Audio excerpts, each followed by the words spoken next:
Hello friends, कैसे हो? Hope सब बढ़िया होगे। Welcome to my YouTube channel. जैसे आपको पता है, हमने अपना चैप्टर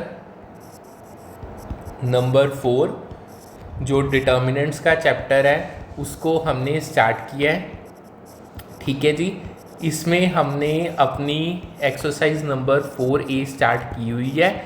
बेसिकली ये जो एक्सरसाइज 4 है जो हम कर रहे हैं, ये जो आपकी मॉडर्न मैथमेटिक्स की क्लास +2 की बुक है, मॉडर्न मैथ्स क्लास +2, उस बुक की हम रेफरेंस ले रहे हैं। उसमें जितने भी सम्स हैं, क्योंकि इस बुक में आपको हर एक बोर्ड का सम मिलेगा, एनसीईआरटी इसमें इंक्लूडेड है, यानी बहुत सारे सम्स हैं प्रैक्टिस के लिए। ऑलरेडी हम अपनी एक्सरसाइज 4A में काफ़ी सम्स कर चुके हैं, बस 2 सम भी रहते हैं। फिर उसके बाद हम अपनी आज एक्सरसाइज नंबर जो 4B हम स्टार्ट करेंगे, पहले 4A को कंप्लीट कर देते हैं। ठीक है जी। सो स्टार्ट करने से पहले do like, subscribe and share the channel और बेल आइकन को प्रेस कर लो, जब भी वीडियो अपलोड हो आपको नोटिफिकेशन मिल जाए। देखो, इस चैनल की अगर मैं आपको स्पेशलिटी बताऊं, यहाँ पे हम कंप्लीट सिलेबस करेंगे। Not even a single chapter ऐसा होगा जिसको हम छोड़ेंगे। हम एक एक क्वेश्चन को डिटेल में इजी वे में समझेंगे, चाहे वो छोटा है चाहे बड़ा, बट सॉल्व हर एक क्वेश्चन किया जाएगा। ठीक है। सो स्टार्ट करते हैं आज का जो पहले हमारा आज सम करवाने से पहले ना, देखो हमने डिटर्मिनेंट को सॉल्व करने के बहुत सारे तरीके देखे थे, बट एक ना नया तरीका है। वैसे ये बहुत रेयर है, क्वेश्चन आएगा, बट आपको पता होना चाहिए। एक होता है the sorus method, sorus rule कह लो। ये आपका एक रूल है जिसके थ्रू आप मैट्रिसेस को सॉल्व करते हो। अगर आपके मान लो ABCDEFGH और I, ये आपका 3x3 का मैट्रिक्स है। सबसे पहले आपने 3x3 का मैट्रिक्स लिखना है और फिर आपने ना जो इसके पहले 2 कॉलम्स हैं, यानी ये आपका कॉलम नंबर 1 हो गया और ये आपका कॉलम नंबर 2 है। आपको इसको रीराइट करना है ADGBE&H। ठीक है जी। सो ये आपने रीराइट कर लिया, आउटसाइड द मैट्रिक्स कर लिया। अब आपने क्या करना है, देखो अब मैं ना लाइन्स ड्रॉ कर रहा हूँ। मान लो D और H है, ठीक है। उसके बाद आपका AEI हो गया, फिर BFG हो गया, ठीक है जी, और फिर CDH हो गया। जैसे मैंने लाइंस ड्रॉ की है, आपने ऐड करनी है इनके प्रोडक्ट्स, ऐड दीज प्रोडक्ट्स। ठीक है जी। और अगर मैं बात करूं GEC, अगर इधर से चलें, ये आपकी पहली लाइन, फिर HFA ये आपकी सेकेंड लाइन होगी, और IDB ये आपकी थर्ड लाइन होगी। उस फिर जो आपने ये है इन सब्ट्रैक्ट किए जाएंगे इनके प्रोडक्ट्स। ठीक है जी। और इससे आपको आपका आंसर मिल जाएगा, that is your sorus rule. बहुत सिंपल है, कुछ नहीं है ये। अब इससे हम एक सम सॉल्व करते हैं, उससे आपको ज़्यादा क्लैरिटी होगी। जो 10th सम है ना, हमें उन्होंने 10th सम में क्या दिया है, 10th सम में उन्होंने हमें क्या, यू हैव टू इवेल्युएट, एक मिनट रुको, एक बार क्वेश्चन मुझे चेक करने दो। हाँ ठीक है जी। 1 to 4 -1 3 0 4 1 0। इसका हमें जो 10th का ये आपका फर्स्ट पार्ट है, इसका हमें ना डिटर्मिनेंट निकालना है। उन्होंने क्या है, बाय 2 मेथड्स, आपने कोई भी 2 मेथड यूज़ करने हैं। देखो, एक तो सबसे पहला अगर हम मेथड 1 की बात करें, वो तो नॉर्मल वाला जो हम हर अपने सम में यूज़ करते हैं। हम रो 1 से प्रोसीड करते हैं, plus minus plus minus plus minus plus minus plus. So ये प्लस माइनस प्लस 1 2 4, यानी 1 2 4, और बीच में जो डिटर्मिनेंट आएगा 3 × 0, चलो लिख ही लेते हैं 3 0 1 0। और अगर इसकी हम बात करें -1 0 4 0, और अगर हम तीसरे की बात करें -1 3 4 1। ठीक है, इसको बस सॉल्व ही करना है।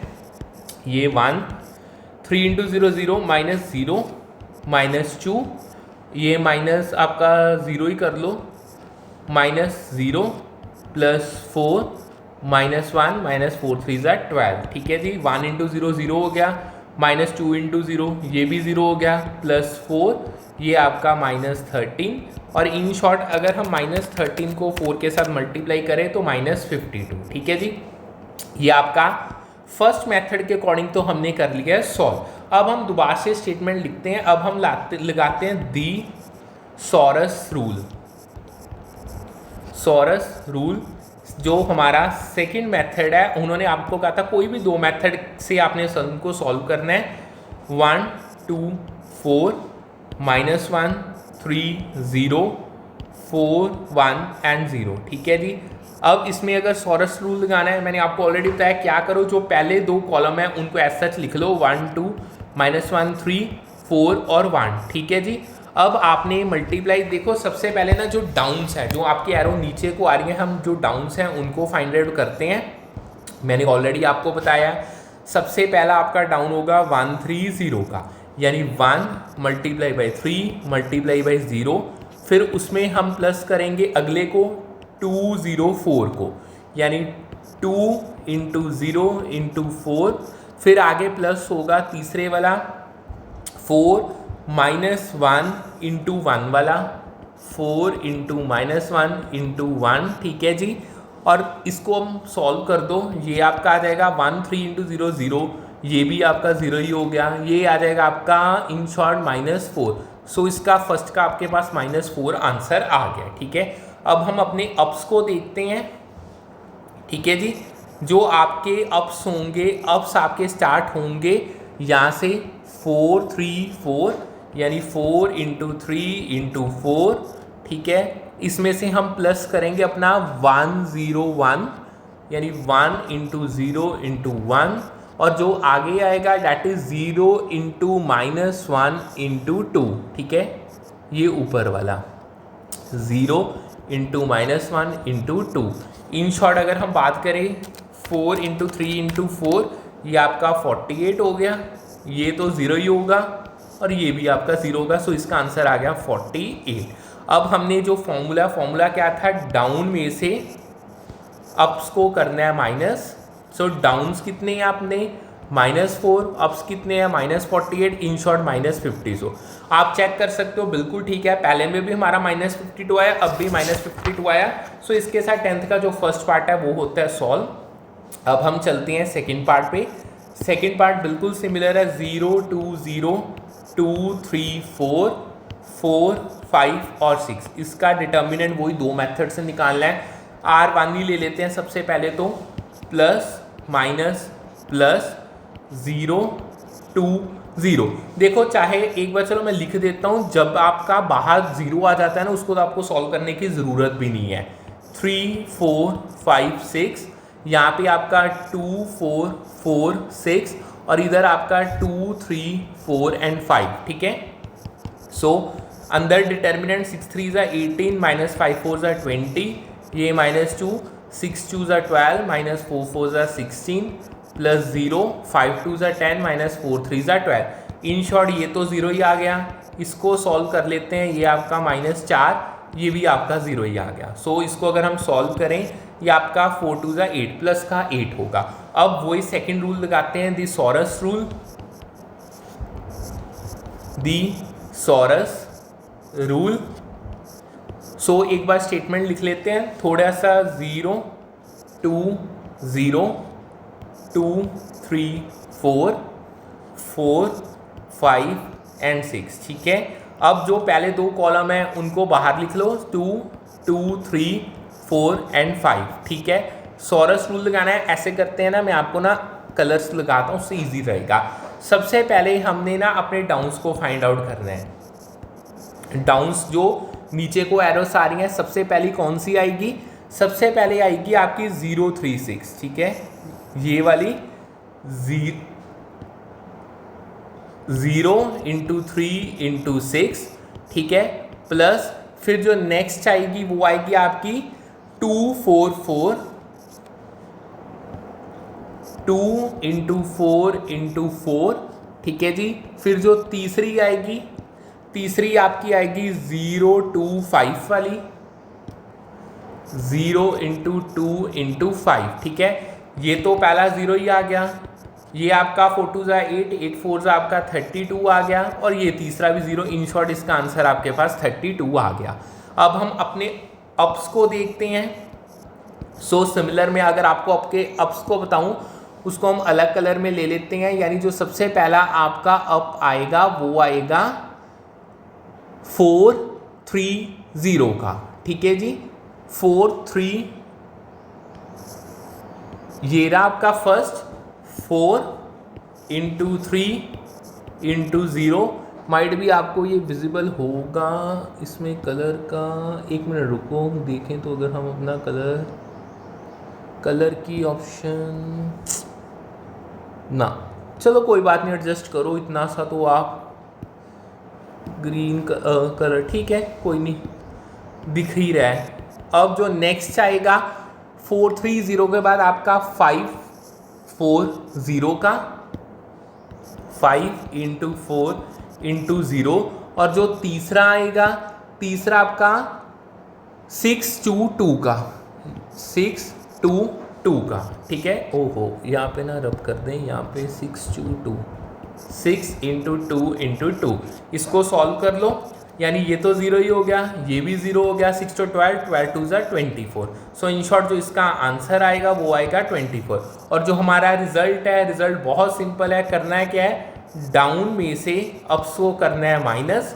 सो डाउन कितने हैं 32, उसमें से 24 कर दो माइनस, सो 8। सो इसके साथ आपका जो 10th है उसके दोनों जो पार्ट हैं वो सॉल्व होते हैं। सो हमारा सम है कंप्लीट होते हैं, ठीक है।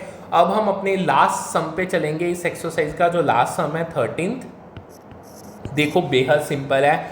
मैंने आपको कल एक स्केलर प्रॉपर्टी करवाई थी, आपको याद होगा के ए दैट इज इक्वल टू के एन और डिटर्मिनेंट ऑफ ए, ठीक है। यानी जहाँ पे जो एन है वो आपका होता है order of matrix, order of matrix. So इसी बेसिस पे अब हम इसको सॉल्व करेंगे। हमें जो ए दिया है दैट इज 2 1 1 1 2 1 1 1 2, ठीक है जी। हमें क्या शो करना है, 4a उसका जो डिटर्मिनेंट है 64a के डिटर्मिनेंट के बराबर है। सबसे पहले हम क्या करते हैं, सबसे पहले हम a का डिटर्मिनेंट फाइंड आउट करते हैं। मैं डायरेक्ट ही करने लगा हूँ। 2 प्लस यानी -1 और +1 यानी रो के अकॉर्डिंग। सो बीच में आपका 2 1 1 2, ठीक है। और ये आपका 1 1 1 2, और जो आपका लास्ट आएगा 1 2 1 1। इसका हम डिटर्मिनेंट निकाल लेते हैं एज पर रो 1। 2 2 2 4 -1 -1 2 -1 +1 1 -2, ठीक है जी। सो ये आपका 2, 4 में से 1 गए 3 -1, ये आपका 1 +1, ये आपका -1। सो 3 2 6 -1 +- 6 में से ये आपका 4 आ गया, ठीक है। अब हम क्या करेंगे, अब हम अपना 4a मैट्रिक्स निकालते हैं। 4 आपका a सिंपल है, हर एक एलिमेंट को 4 के साथ मल्टीप्लाई कर दो। 4 2 8 4 4 1 4 2 8 4 4 4 4 2 8, ठीक है जी। इससे आपका 4a आ गया। अब आपने क्या करना है, 4a का डिटर्मिनेंट निकाल दो। बेहद सिंपल है, मैं डायरेक्ट कर रहा हूँ। 8 -4 एंड 4, ठीक है जी। सो अगर हम ब्रैकेट की बात करें 8 4 4 8, और जो ये वाला आएगा इसका 4 4 4 8, और ये आपका प्लस का, और जो लास्ट आएगा 4 8 4 4। बस इसको सॉल्व कर दो। 8 8 64 -4 4 16, यानी 8 4 32 -4 4 16 +4 4 4 16 -8 4 32। बस इसको सॉल्व करो। ये आपका 8, अगर हम 64 में से 16 को माइनस करते हैं तो 48 -4, 32 में से 16 गया 16 +4, ये आपका -16, ठीक है। सो अगर हम 8 को 48 के साथ मल्टीप्लाई करें 384, -4 को 16 के साथ करें तो -64, अगर ये भी -64। इन शॉर्ट 384 -64 -64, ये आपका 256 आ गया, ठीक है जी।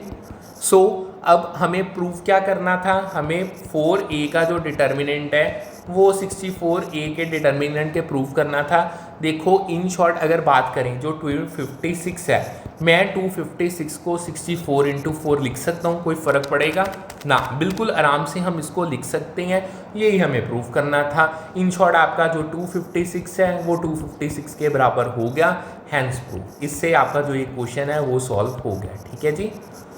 समझ गए? होप सो आपको समझ आ गया होगा। 4a का डिटर्मिनेंट हमारा 256 था और इधर जो a का डिटर्मिनेंट है वो 4 था। सो 64 को 4 से किया 256 को बराबर है। इससे हमारा ये क्वेश्चन भी और हमारी जो ये एक्सरसाइज है वो भी होती है कंप्लीट। ठीक है जी। अब हम अपनी नेक्स्ट एक्सरसाइज पे मूव ऑन करने जा रहे हैं। अब हम अपनी एक्सरसाइज नंबर 4b को स्टार्ट करने लगे हैं। ठीक है जी। बहुत इजी है, बहुत सिंपल है, कुछ भी नहीं है। सो इसको हम स्टार्ट करते हैं। देखो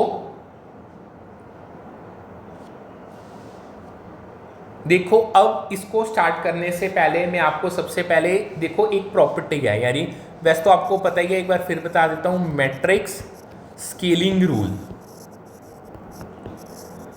मैंने आपको ऑलरेडी बताया था। देखो जब हम मैट्रिक्स ए को किसी स्केलर के साथ मल्टीप्लाई करते हैं तो जो सारा का सारा आपका मैट्रिक्स के जितने भी एलिमेंट्स हैं वो सारे उस स्केलर के साथ मल्टीप्लाई हो जाते हैं। बट अगर यही आपको उसका डिटर्मिनेंट निकालना हो, मान लो के ए, के बी, के सी, के डी, के ई, के एफ, के जी, के एच, के आई, ये आपको दिया गया है। ठीक है, यानी ये आपका जो स्केलर के है ना वो हर एक एलिमेंट के साथ मैट्रिक्स से मल्टीप्लाई है। सो सिंपल है, क्या करो, इससे एक के, इससे एक के, एक मिनट रुको,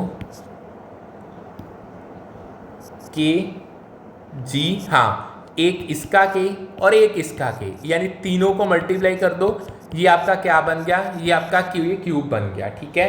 सो एक मैंने आपको फॉर्मूला भी बताया था, अगर आपके पास ये चीज़ आती है तो के एन ए का डिटर्मिनेंट होगा, और जहाँ पे जो एन है वो होता है ऑर्डर ऑफ मैट्रिक्स। ठीक है जी, ऑर्डर ऑफ मैट्रिक्स। अब इसी बेसिस पे हम अपना फर्स्ट नंबर सम करने जा रहे हैं। उन्होंने कहा let it be a square matrix of order 3/3, यानी वो कहते हैं कोई मैट्रिक्स ले लो जिसका ऑर्डर 3/3 का है।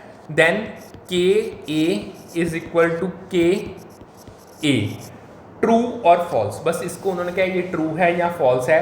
देखो सबसे पहले ऑर्डर आइडेंटिफाई करो, आइडेंटिफाई ऑर्डर की हम बात करें, यानी जो n है वो हमारा 3 आ गया। अगर हम अपना गोल्डन रूल अप्लाई करें, हमें पता है ना के एन डिटर्मिनेंट ऑफ ए, अगर हम इसको अप्लाई करें और इसमें जो n है उसकी वैल्यू को 3 पुट ऑन करें तो ये क्या बन जाएगा, दैट इज के क्यूब ए डिटर्मिनेंट। ठीक है। सो द गिवन इक्वेशन जो हमें क्वेश्चन में दी गई है ये गलत है क्योंकि इसमें क्यूब मिसिंग है। सो ये आपका फॉल्स हो गया, यानी जो सही थी वो ये वाली थी, बट जो दी गई है वो ये है जो कि वो गलत है। सो इसी कारण फॉल्स। अब हम चलते हैं, अब आप आओ थर्ड क्वेश्चन के फर्स्ट पार्ट, थर्ड का पहले सेकंड पार्ट करो। हमारा फर्स्ट क्वेश्चन तो कंप्लीट हो गया, थर्ड का second part, if A is a square matrix of order 3, ए कोई स्क्वायर मैट्रिक्स है, उसका जो ऑर्डर है वो है 3, हमें 3a डिटर्मिनेंट के ए के बराबर दिया है, then write the value of K, हमें के की वैल्यू को बताना है। बहुत सिंपल है, देखो सबसे पहले ऑर्डर की बात करें, जो ऑर्डर है यानी जो n है दैट इज 3, यानी इससे जो आपका स्केलर है, स्केलर इज आपका 3। ठीक है जी। सो फॉर्मूला क्या कहता है, हमारा जो 3a का डिटर्मिनेंट है, एज पर जो मैंने अभी फॉर्मूला बताया वो 3 क्यूब a डिटर्मिनेंट होगा। सो अगर हम इसको थोड़ा सा सिंप्लीफाई कर दें, आपको पता है ना 3 क्यूब 27 के बराबर होता है, तो मैं इसको ऐसे भी तो लिख ही सकता हूँ 3a is equal to 27a का डिटर्मिनेंट। ठीक है। सो इन शॉर्ट जो k है उसकी वैल्यू मेरे पास 27 आ गई है। ठीक है। होप सो आपको समझ आ गया होगा, बहुत ईजी सा क्वेश्चन था, छोटू सा क्वेश्चन था। अब इसके फर्स्ट पार्ट पे चलो, मैं आपको हमेशा ना सिमिलर क्वेश्चंस इकट्ठे करवाता हूँ। आपको ये मैट्रिक्स दिया है, ठीक है, जिसका ऑर्डर आपको दिया गया है 3/3। ठीक है। उसका जो डिटर्मिनेंट है वो भी आपको दिया है, दैट इज़ 4। आपको वैल्यू निकालनी है 3a की, उसके डिटर्मिनेंट की। ठीक है।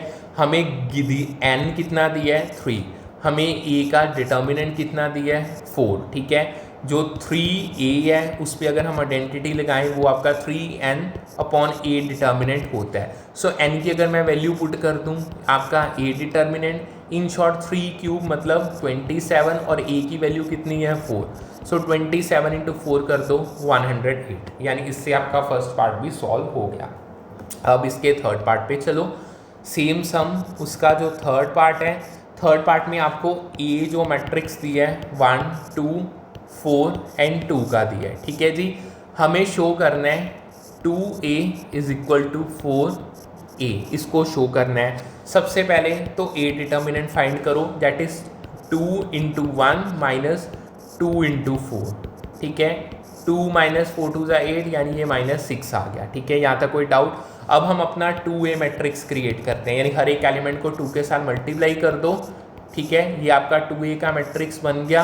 अब कुछ नहीं, अब 2a का डिटर्मिनेंट देखो, यानी 2 इंटू 4 माइनस 4 इंटू 8, ये आपका 4 2 8, 8 4 32, 8 में से 32 गए, -24 आ गया, ठीक है।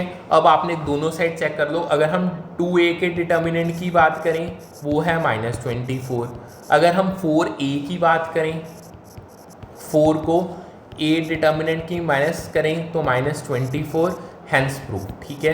क्वेश्चन सॉल्व, दोनों आपके सेम आ गए हैं, यानी आपका थर्ड का थर्ड भी कंप्लीट होता है और इसके साथ थर्ड सम भी कंप्लीट है, ठीक है जी।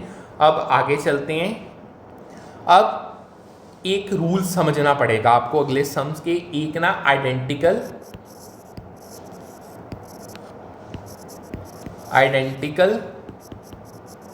ट्विन रूल है, वो मैं आपको बताने जा रहा हूँ, इसको समझो।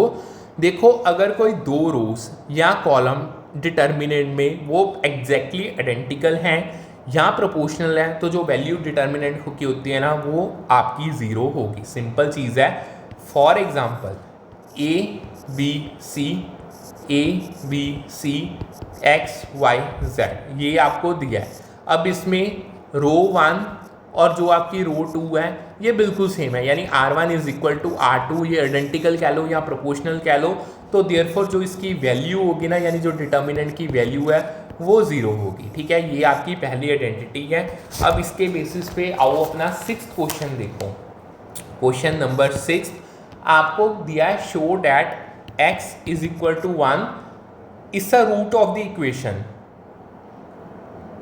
ऐसे करो, 6th क्वेश्चन थोड़ा ऐसे करो, इससे पहले इसके बिल्कुल ही सिमिलर सा कर लो। क्वेश्चन नंबर 2 देखो, उन्होंने क्या है, इफ एनी टू रोज और columns of a determinant are identical the value of determinant is 1। ये गलत है, ये फॉल्स है। अभी मैंने आपको बताया है अगर दो रोज या दो कॉलम्स आइडेंटिकल हैं तो उसकी वैल्यू 0 होगी डिटर्मिनेंट की। सो इसके साथ आपका क्वेश्चन नंबर जो 2 है वो सॉल्व होता है। अब आओ 6th क्वेश्चन पे, एक छोटा सा था, मैंने कहा साथ के साथ ही कर लें। हमें उन्होंने क्या है, show that x is equal to 1 is a root of equation. अब आपको दिया क्या गया है, x plus 1 2x 11 2x x plus 1 -4 -3 4x -7 and 6, इसका जो डिटर्मिनेंट है दैट इज इक्वल टू 0। देखो, अगर आपने रूट को टेस्ट करना है तो सब्स्टिट्यूट कर दो। सब्स्टिट्यूट करना क्या है, substitute x is equal to 1 determinant में। सो हम कर देते हैं 1 + 1 2 1 11 2 1 1 + 1 -4 -3 4 1 -7 और 6, ठीक है। सॉल्व करो जी, बहुत सिंपल है। 2 2 11 2 2 -4 -3 -3 एंड 6, इसका आप डिटर्मिनेंट निकाल दो। इन शॉर्ट ज़रूरत ही नहीं है डिटर्मिनेंट की, ये दोनों बिल्कुल आइडेंटिकल है। कॉलम 1 यानी C1 C2 के बराबर है। सो इन शॉर्ट जो आपका डिटर्मिनेंट है, जो उसकी वैल्यू होगी एज पर प्रॉपर्टी, वो 0 होगी। सो इक्वेशन की अगर हम बात करें, equation 0 is equal to 0 is satisfied. So x is equal to 1 is indeed a root, ठीक है जी। इससे हमारा क्वेश्चन होता है सॉल्व, यानी 6th क्वेश्चन भी हमारा कंप्लीट है। अब आगे चलते हैं। अब मैं आपको एक और रूल बताने जा रहा हूं जिसे हम कहते हैं एक्सट्रैक्शन रूल। एक्सट्रैक्शन रूल, अगर हम अपने एक्सट्रैक्शन रूल की बात करें, देखो जैसे आपको पता है जब हम मैट्रिसेस चैप्टर कर रहे थे हम फैक्टर करते थे, जितने भी एलिमेंट्स हैं ना सबसे जब फैक्टर किया जाता था वो एक बारी में किया जाता था। बट डिटर्मिनेंट में ना हम एक कॉमन मल्टीप्लायर को सिंगल रो या कॉलम से एक्सट्रैक्ट कर सकते हैं। अगर मैं आपको ऐसे नहीं समझ आएगा, एग्जांपल देखो, अगर मुझे के ए, के बी, सी और डी दिया है, ठीक है, इसमें से मैंने यानी मैंने के को पुल करना है, करना किस में से है, आपकी R1 से इन शॉर्ट वो आ जाएगा के ए बी सी डी, यानी हर एक सिंगल रो से या कॉलम से हम एक्सट्रैक्ट कर सकते हैं। अब इस सम देखो, फोर्थ पार्ट देखो, उन्होंने क्या है, इवेल्युएट करना क्या है, 102, 18, 36, 1, 3, 4, 17, 3 एंड 6, ठीक है जी। अगर हम देखें, अगर आप रो 1 को ध्यान से नोटिस करो, रो 1 में ना सारे 6 के मल्टीपल्स हैं। अब मैं आपको बता भी देता हूँ, अगर हम 17 को 6 से करें वो आपके पास 102 आता है, अगर हम 3 को 6 के साथ करें वो 18 आता है, अगर हम 6 को 6 के साथ करें तो वो आपके पास 36 आता है, ठीक है। हम इसमें से 6 एक्सट्रैक्ट कर लें, अगर मैं 6 एक्सट्रैक्ट करता हूँ यहाँ पास मेरे पास 17, 3 और आपका 6 रह जाएगा, 1, 3, 4, 17, 3 और 6, ठीक है जी। इन शॉर्ट इसमें जो मेरी ये R1 है और ये मेरी जो R2 है ये दोनों बिल्कुल सेम होगी। As per the property of determinant अगर दो रोज मेरी बिल्कुल सेम है तो वैल्यू 0 आ जाएगी। सो 6 × 0 दैट इज इक्वल टू 0, यानी इसके साथ जो फोर्थ पार्ट है वो होता है सॉल्व। अब इसके सेकेंड पार्ट पे चलो, फोर्थ के सेकेंड पार्ट पे क्या दिया है, इवेल्युएट करना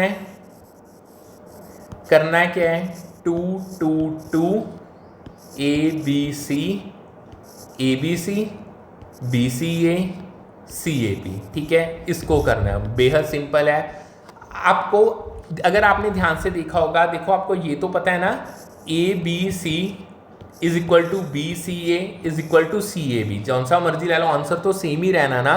सो इन शॉर्ट हम कह सकते हैं जो ABC है ना वो बिल्कुल ही कॉमन है तीनों में।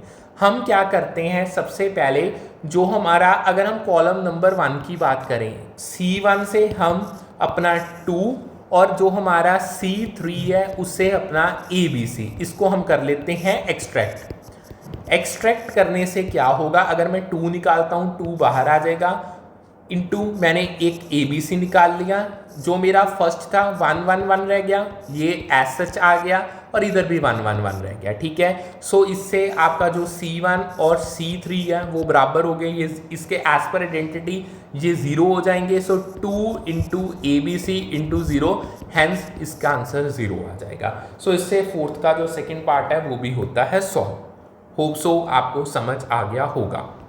अब मैं आपको एक नई चीज बताने जा रहा हूं।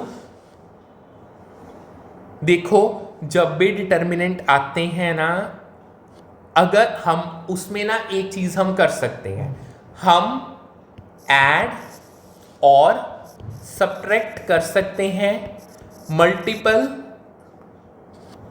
एक रो या कॉलम का दूसरी रो या कॉलम से। इससे जो डिटर्मिनेंट की ओवरऑल वैल्यू है वो चेंज नहीं होती। सिंपल सी बात है, एग्जांपल के थ्रू देखो, मान लो मेरे पास A मैट्रिक्स है, यानी A, B, C और D, ठीक है जी। अगर मैं R1 में चेंजेस कर दूं, R1 को मैं R1 + R2 बना दूं, यानी ये मेरी R1 है, ये मेरी R2 है। R1 में मैं अब जो नई R1 बना रहा हूं मैं दोनों को प्लस करके बना रहा हूं, यानी A + C और B + D, और जो नीचे वाली R2 है वो बिल्कुल सेम रहेगी क्योंकि मैंने केवल R1 में चेंजेस किए हैं। अगर मैं इसकी देखो, इन दोनों केसेस में जो फर्स्ट का डिटर्मिनेंट होगा ना वो एग्जैक्टली जो ये मैंने नई बनाई है ना उसके डिटर्मिनेंट के बराबर होगा। सो अगर आप कुछ भी चेंजेस ऐड या सब्ट्रैक्ट करते हो उससे डिटर्मिनेंट की वैल्यू पे कोई चेंज नहीं पड़ता। इन शॉर्ट अब एक सम देखो, फोर्थ का फर्स्ट पार्ट हमें कहा है उन्होंने इवेल्युएट करो। करना क्या है इवेल्युएट, आपको A - B, B - C, C - A, B minus C minus A minus B, C minus A minus B minus C, ये आपको चीज़ दी है। देखो कहीं ना यहाँ पे एक साइक्लिक पैटर्न आपको दिख रहा है। हम क्या करते हैं, हम ना कॉलम 1 को चेंज करके नया कॉलम 1 बनाते हैं, उसमें तीनों कॉलम्स प्लस कर देते हैं, C1 C2 प्लस C3। देखो अगर मैं प्लस करता हूँ, मान लो C1 में अगर मैं फर्स्ट रो में चेंज करूँ A minus B plus B minus C plus C minus C, A से A कट गया, B से B कट गया, C से C कट गया, ये आपका 0 आ गया यानी R1 का। अगर मैं R2 में करूं B minus C plus C minus A plus A minus B, A से A कट गया, B से B कट गया, C से C कट गया, 0 आ गया। अगर मैं R3 में करूं C minus A plus A minus B plus B minus C, A से A कट गया, B से B कट गया, C से C कट गया, 0 आ गया। सो जो मैंने नया कॉलम बनाया है तीनों को प्लस करके उसमें 0 0 0 और बाकी मैं एज सच ही लिख लूँगा B minus C minus A minus B, C minus A minus B and B minus C. ठीक है, बाकी सारे मैंने एज सच ही लिख लिए।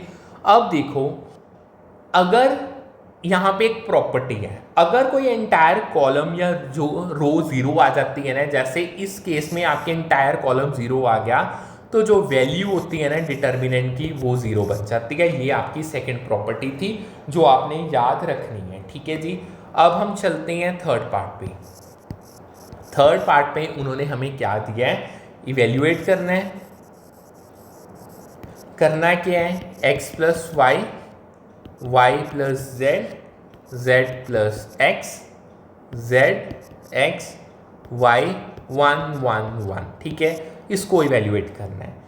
देखो अगर आप ध्यान से R1 और R2 को देखो, R1 और R2 अगर हम इन दोनों को प्लस करते हैं ना, हम कुछ एक्सट्रैक्ट कर पाएंगे। करके देखें, हम नई R1 बनाते हैं। R1 मैं बनाता हूँ R1 प्लस R2, सिंपल।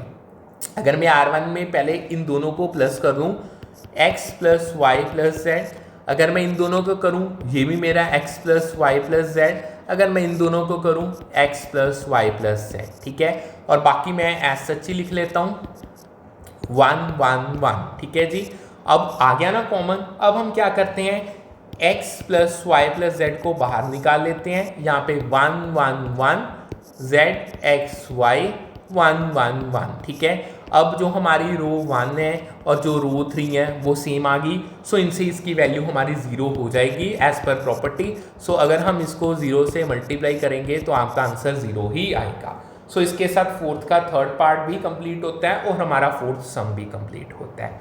अब एक और नया रूल करते हैं। नया रूल है स्वैपिंग रूल।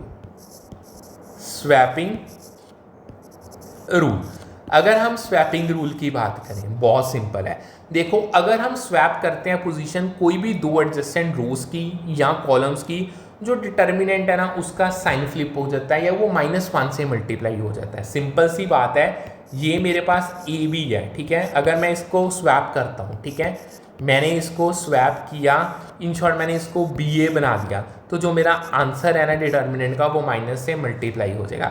यानी हर एक सिंगल स्वैप वो एक माइनस में रिजल्ट करेगा। अगर 2 करते हो तो फिर माइनस माइनस कट जाएगा, 3 करोगे तो 3 माइनस आ जाएंगे। ठीक है, अब ऐसे नहीं समझ आएगा। फिफ्थ क्वेश्चन देखो, उन्होंने क्या है, शो डैट आपकी जो लेफ्ट हैंड साइड है that is MA1 MA2 MA3 B1 B2 B3, ये B थोड़ा सा ठीक करें, टेढ़ा हो गया, NC1 NC2 NC3 is equal to right hand side that is -MN common निकाल लो।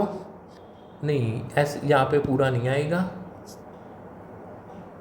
ऐसे करते हैं, इज इक्वल टू आपकी right hand side that is equal to -MN और C1 C2 C3 B1 B2 B3 A1 A2 A3 इसके बराबर हमें show करना है। ठीक है जी, बहुत सिंपल है।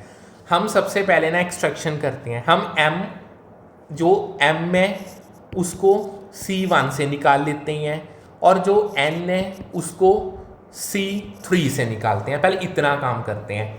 m इंटू n बाहर आ गया। अगर मैं इससे A1 A2 A3 मेरा रह गया, ये मेरा वैसे ही हो जाएगा। ओहो रुको जी, यानी इससे n निकाल लिया, ये मेरा अंदर रह गया ये। ठीक है जी, यहाँ तक कोई प्रॉब्लम। अब हमें क्या चाहिए, अब हमें अपनी राइट हैंड साइड पे चेक करें। जो ये है ये हमें फर्स्ट पे चाहिए और जो ये है ये हमें लास्ट पे चाहिए। ठीक है, यानी C कॉलम फर्स्ट में, A कॉलम लास्ट में। स्वैप कर दें। हम क्या करते हैं, हम स्वैप करते हैं। स्वैप करेंगे किसको, C1 एंड C3 को। अगर रूल की बात करें, अगर हम स्वैप करेंगे मतलब मल्टीप्लाई बाय -1 करना पड़ेगा। सो इन शॉर्ट जो लेफ्ट हैंड साइड है माइनस मल्टीप्लाई करके mn, और जो हम स्वैप करने के बाद ये C1 C2 C3, ये B1 B2 B3 A1 A2 और A3। ठीक है जी, ये आपका बन गया। सो जो आपके आगे फर्दर राइट हैंड साइड से साथ परफेक्टली मैच करता है, हैंस आपका ये क्वेश्चन भी होता है सॉल्व। ठीक है जी, होप सो आपको समझ आ गया होगा। आगे चलते हैं, अब आगे बढ़ते हैं। उससे बढ़ने से पहले एक बार मैं आपको कुछ 4 चीज़ें मैंने आपको करवाएंगे, मैं एक बार रिपीट कर दूं। देखो, अगर तो आइडेंटिकल ट्विंस आते हैं, यानी 2 रोज या कॉलम्स आप एग्जैक्टली सेम आपको मिलती है या प्रोपोर्शनल मिलती हैं, तो उस केस में डिटर्मिनेंट की वैल्यू 0 होगी। इन शॉर्ट अब आपको एक चीज़ बताता हूँ। देखो, डिटर्मिनेंट को डिनोट किया जाता है इसके साथ। ठीक है, सो जो वैल्यू ऑफ डिटर्मिनेंट है ना, वो डिनोट होगी इसके साथ। ठीक है, अब सेकंड मैंने जो आपको चीज़ बताई थी, जब आप ऐड या सब्ट्रैक्ट करते हो कॉलम्स को, ताजो एंटायर रो या कॉलम को इक्वल कर सको, उसमें भी आपका 0 आ जाएगा। रोस या कॉलम्स को इकट्ठा जोड़ा जा सकता है ताकि उसमें कोई कॉमन फैक्टर निकाला जा सके। अब एक चीज़ आती है स्क्यू सिमेट्री। ये एक स्पेशल मिरर्ड पैटर्न है जो इंस्टेंटली इक्वल टू 0 होता है। लाइक वैसे ना, अभी एक बार इतना हिंट समझ लो, दी स्क्यू सिमेट्रिक, इसको ना हम वैसे क्वेश्चन में करेंगे, ये वहीं पे आपको समझ आएगा। ठीक है, आपको अगर 0 1 0 1 0 1 0 1 0 ये आपको दिया है। ठीक है, जो ये वाला पैटर्न है ये एक स्पेशल मिरर्ड पैटर्न है जिसकी वैल्यू यानी डिटर्मिनेंट की इमीडिएटली 0 के बराबर होती है। मैं आपको करवाऊंगा, आपको टेंशन लेने की जरूरत नहीं है। अब एक मैं आपको ना एक अर्थमेटिक प्रोग्रेशन की ट्रिक बताने लगा हूं। ये ट्रिक आपके ना काफ़ी क्वेश्चंस में यूज होगी। देखो, अगर आपके नंबर्स रोज या कॉलम में इंक्रीज करते हैं एक कांस्टेंट अमाउंट के साथ, तो जो उनके डिफरेंस है ना वो आइडेंटिकल होंगे। अब कैसे ही होंगे ऐसे नहीं समझ आएगा। 7th का फर्स्ट क्वेश्चन देखो, आपको दिया है 1 2 3 4 5 6 7 8 और 9। ठीक है, ये आपको दिया है, आपने इसका डिटर्मिनेंट निकालना है। ध्यान से देखो, 1 से 2 1 से बड़ा, 2 से 3 1 से बड़ा, 4 से 5 1 से बढ़ रहा है, 5 से 6 1 से बढ़ रहा है, 7 से 8 1 से, 8 से 9 1 से, यानी ये 1 1 से बढ़ रहे हैं। हम यहाँ पे ना अर्थमेटिक प्रोग्रेशन की ट्रिक यूज कर सकते हैं, यानी जो इनके डिफरेंसेस होंगे ना वो आइडेंटिकल होंगे। इन शॉर्ट मैं कहूँ, हम C2 में चेंजेस करते हैं। C2 में यानी C2 माइनस C1 कर देते हैं, और जो C3 है उसमें C3 माइनस C2 कर देते हैं। समझ गए? इसको करो। पहला कॉलम आप वैसे ही लिख लो, यहीं पे कर लेते हैं। हाँ, 1 4 7। C2 चेंज करो, C2 माइनस C1 यानी 2 से 1 गया 1, 5 से 4 गया 1, 8 से 7 गया 1। इसी तरीके से C3 से C2 माइनस करो, 3 से 2 1, 6 से 5 1, 9 से 8 1। बन गई ना प्रॉपर्टी आपकी, ये दोनों आइडेंटिकल आ गई। सो हैंस जो वैल्यू है डिटर्मिनेंट की वो 0 होगी। ठीक है जी, होप सो आपको समझ आ गया होगा। इससे आपका 7th का फर्स्ट पार्ट कंप्लीट होता है। अब यही चीज़ ना 8th क्वेश्चन के थर्ड पार्ट में देखो। जो 8th क्वेश्चन का थर्ड पार्ट है उसमें आपको दिया है 24 25 26 27 28 29 30 31 और 32। ठीक है जी, ये आपको दिया है। अब देखने में ये विजिबल है, हम वही करते हैं, हम अपने C2 को चेंज करते हैं, C2 माइनस C1 कर लेते हैं और C3 को चेंज करके C3 माइनस C2 कर लेते हैं। ठीक है जी, यानी जो पहला कॉलम है उसको वैसे ही रहने दूँ।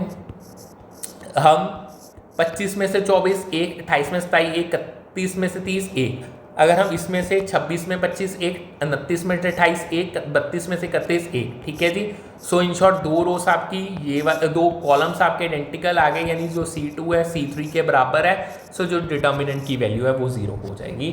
इसके साथ जो 8th का थर्ड है वो भी हमारा होता है कंप्लीट। ठीक है जी, अब मैं आपको एक स्केलिंग ट्रिक बताता हूँ। अगर हम स्केलिंग ट्रिक की बात करें, ये भी आपकी बहुत यूज होती है। पता है कई बार क्या होता है, कई बार ना एक कॉलम मल्टीपल होता है दूसरे का, प्लस उसमें छोटा सा कोई रिमाइंडर हो सकता है। उसमें हमने पता करना क्या है, मल्टीप्लायर फाइंड आउट कर लो। एस सम देखो, सम से समझ आएगा। 7th का सेकेंड पार्ट 2 7 65 3 8 75 5 9 86। देखो करने से तो आप ये भी कहोगे तो हम डिटर्मिनेंट को सीधा सॉल्व कर सकते हैं, बट हमें इनको एक्सपेंड नहीं करना है। ये सम्स की खासियत यही है, विदाउट एक्सपेंशन हमें इसको सॉल्व करना है। थोड़ा सा दिमाग लाओ, अगर हम यहाँ पे सोचो, अगर मैं 7 को किसी चीज़ से कर दूँ मल्टीप्लाई, तो मेरा क्लोज टू 65 कुछ आ सकता है। क्लोज टू 65 सोचो सोचो, दिमाग लगाओ। अगर मैं करूँ 7 × 9 कितना आ गया 63, कोई फ़र्क पड़ेगा? उसके बाद कुछ बचेगा, यहाँ पे मेरे पास कितना बच गया 2। ये ट्रिक लगा के देखें। हम क्या करते हैं, C3 कॉलम में C3 में से माइनस करते हैं 9 से मल्टीप्लाई करके C2। ठीक है जी, यानी 2 3 5 7 8 9, ये वैसे ही रहने दो। C3 मेरा कितना है 65 माइनस 9, C2 कितना है मेरा 7, 75 माइनस 9 8, 86 माइनस 9 9। इसको सॉल्व करके देखें, कोई फ़र्क पड़ेगा ना। इसको सॉल्व करते हैं, फिर पता चलेगा आपको मैजिक क्या है। देखो 9 7 ज़ा 63, 65 माइनस 63 कितना आ गया 2, 9 8 ज़ा 72, 75 में से 72 माइनस करो कितना आ गया 3, 9 9 ज़ा 81, 86 माइनस 81 कितना आ गया 5। अब क्या हुआ, मैजिक हो गया ना, यानी आपका column 1 is equal to column 3 हो गया। सो इसके साथ जो आपके आफ्टर यूजिंग ऑफ आइडेंटिटी जो डिटर्मिनेंट की वैल्यू है वो होती है 0। इसके साथ हमारा जो 7th सम है वो होता है कंप्लीट। अब इसी पैटर्न पे एक ना, अब आपको मैं साइक्लिक एडिशन ट्रिक बताता हूँ। बस ये लास्ट ट्रिक है, ये आखिरी क्वेश्चन ही करेंगे। ऑलरेडी बहुत लंबी 40 मिनट से ऊपर की क्लास हो गई है। मैं आपको एक ना एडिशन की ट्रिक बताता हूँ, एडिशन ट्रिक। इसको समझो। देखो जब वेरिएबल्स ना साइकिल में हो, कॉलम्स को इकट्ठा ऐड कर दो, आपको एक कॉमन टर्म मिल जाएगी। एज सम देखो, उससे पता चलेगा, क्लैरिफाई होगा। मुझे सम में क्या दिया है 1 1 1 ABC, B plus C plus A plus B।